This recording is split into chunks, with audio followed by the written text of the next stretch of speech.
Alright, this is a short clip so you can hopefully get an idea of the overall look and feel of the video.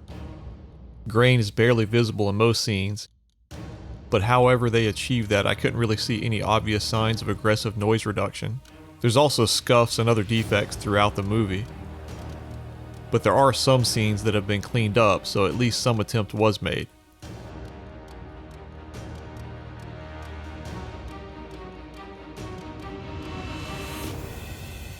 As far as clarity goes, some scenes are razor sharp, but for the most part, I would say detail levels land somewhere in the middle of the pack when compared to the best 4Ks I've seen.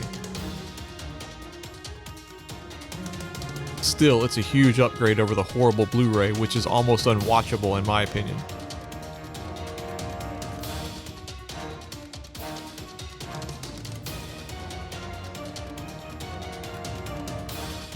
Flesh tones now have a nice warm glow, and the primary colors appear a lot bolder compared to the Blu-ray.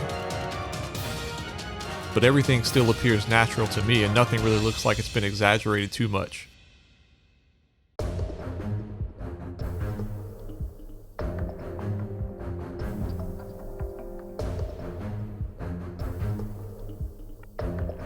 I thought the HDR was interesting. The sunny exteriors, depending on when they were filmed, do look great, but for the most part, this one doesn't try to blind you with its brightness. Some interior shots, like this scene in the casino, can even look fairly average.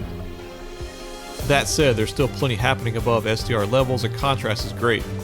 And black levels are also deeper compared to the Blu-ray, where the grain looked noisy in darker scenes. And to me, it does look like the colorist was trying to go for a more cinematic look. Switching over to audio, I was excited to hear this one after listening to the Dolby Atmos soundtrack on Jaws 3, which I did have a lot of fun with. But unfortunately, this Atmos soundtrack didn't really impress me. There isn't a lot of surround activity, and ultimately I didn't think it had the same kind of impact on the viewing experience that I felt with Jaws 3.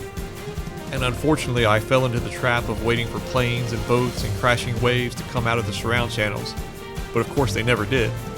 That said, there are a few standouts with the Atmos soundtrack.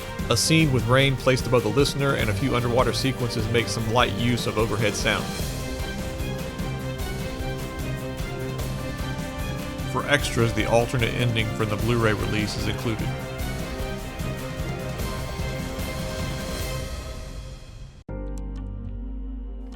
Overall, I thought it was a solid presentation of an almost universally hated movie.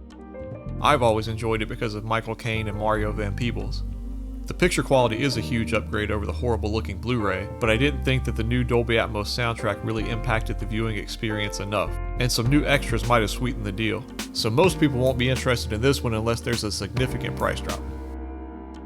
So that's my honest review. As always, if you thought it was helpful, do me a favor and hit the like button, and if you haven't already, consider subscribing. Thanks for watching.